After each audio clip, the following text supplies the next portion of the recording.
Well, we're here at the SSAA Shot Expo, and I've got Glenn from Wolf Eyes today to talk to us about LED torches and LED lights. So, Glenn, what's the benefits of LED? The big benefits of LED is lower power consumption, and these days, especially compared to a spotlight, you need your car battery, you need your car running. These days, a small battery like that gives you enough power for an hour of 400 metres worth of beam, or on, say, a lesser torch with 200 metres, it'll last for a couple of hours, which is pretty impressive from something that size, and will also work in sub-zero conditions, where most hunters don't want to go hunting in sub-zero conditions. That's right, a bit too cold for me, I reckon. Me as well. And I remember back in U10 Tech, the LEDs used to be a little green light, and so what's changed over the last few years? We've seen them come along, and what's happened there? There's been huge developments in LEDs, though most of it is actually designed.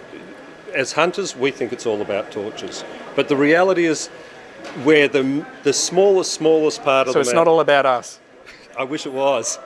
What it's actually about is lighting for houses, for factories, industrial units, for using LEDs in different areas, for warning lights, things like that. That's the main use. So there's very little development for our actual needs. So the LEDs which people are developing give a very wide 180 degree beam. They can't give wider than that because they have to be on a metal base. The ones we have give a narrow one, and also have they have a centre section which gives you the throw, and that gives you the spot. And then, of course, what we have to do is, depending whether it's a reflector or an aspheric, every single LED and upgrade to that LED, we design the reflector for it and we design the aspheric. So we're regularly changing the reflectors there so that they're exactly right to match that LED. And of course, the big thing is, 6 years ago, I used to sell 100 lumen LED. Now, we've got the new seal. Just this weekend, it was 1,070 till a week ago. It's now 1,200 lumens. Yeah, right, okay. So it's getting better and better and better. It's like computers, faster and faster and brighter and brighter. Cool. There seems to be 100 different types of LED torches on the market. What do you choose for your application? How does that work? The thing with a torch and choosing a torch is to choose the right one for the job. And so you look at your application. So if you're, for instance, wanting a torch to put on a 22 and go shoot bunnies, you'd like a fairly good spread beam with a spot. So what you want is a spot surrounded by flood. Say something like that where you can see spot surrounded by flood. And that's great for bunnies. Now, a reflector has a limitation in how far, because the reality is we are talking about something with a self-contained power source, and we are talking about something with a fairly modest reflector, say, compared to a 12-inch spotlight. So what happens is you can get to about 150 metres with a reflector. Of course, there's times when you want to go further than that, whether you're chasing foxes, wild dogs. So you want to be out that bit further. Exactly. Then you use an aspheric. And of course, an aspheric, this is probably the top of the line, the seal. A very large aspheric. A very large distance from the LED to the aspheric. A little bit like when you had a magnifying glass and you used to light paper as a kid. That's the one. Perfect for that. With this, you can get out to 400 metres. So you're focusing that light as you go in or out. You've got that further bit. It's all spot though. There's no flood when you get out to that distance, because the reality is it's not a car headlight. It is actually wants to be at one spot. Exactly. So it's all spot, but perfect if you're chasing wild dogs, foxes. Exactly the right tool for the job. Excellent.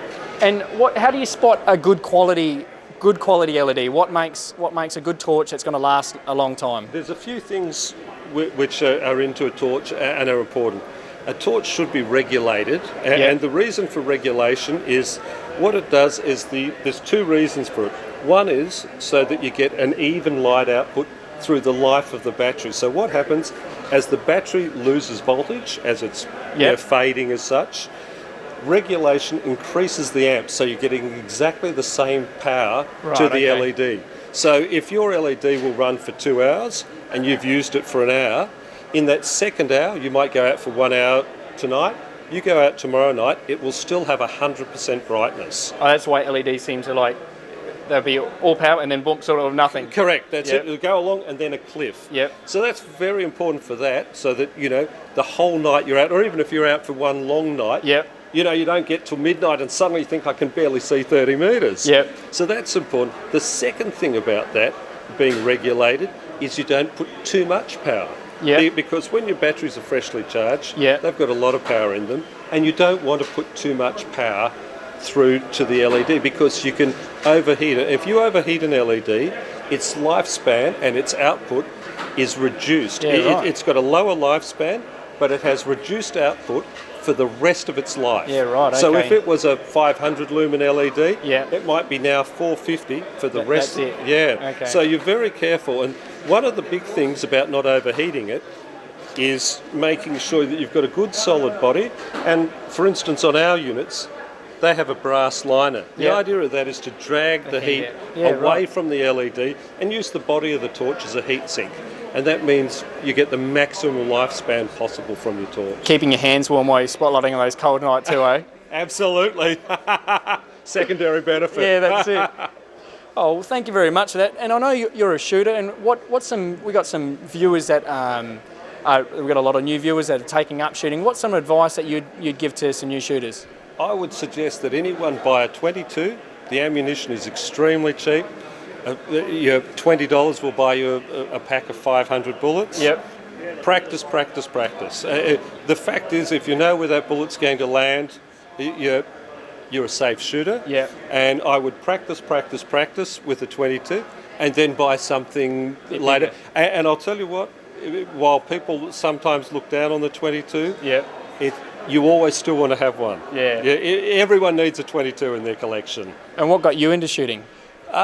Really, the number one thing was my cousins all owned properties. Yep. I went there for my school holidays, Christmas, and once I was there, that's what we all did. We'd go out all night, and in fact, funnily enough, that's where I learned about lighting. I would go out with my cousins, we were 10.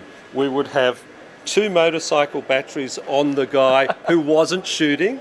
The guy shooting would have one and a spotlight, and we're 10 and we'd be all night, and it's still, you'd only get 45 minutes out of a motorbike battery, so it was an arduous night. So we've all got a bit soft then from those days. I look very soft by comparison to how keen I was then. That's a great story. Oh, well, thank you very much, Glenn, and thanks for letting us interview and sharing your wisdom and information on LED torches. We hope that's helpful. Thanks so much.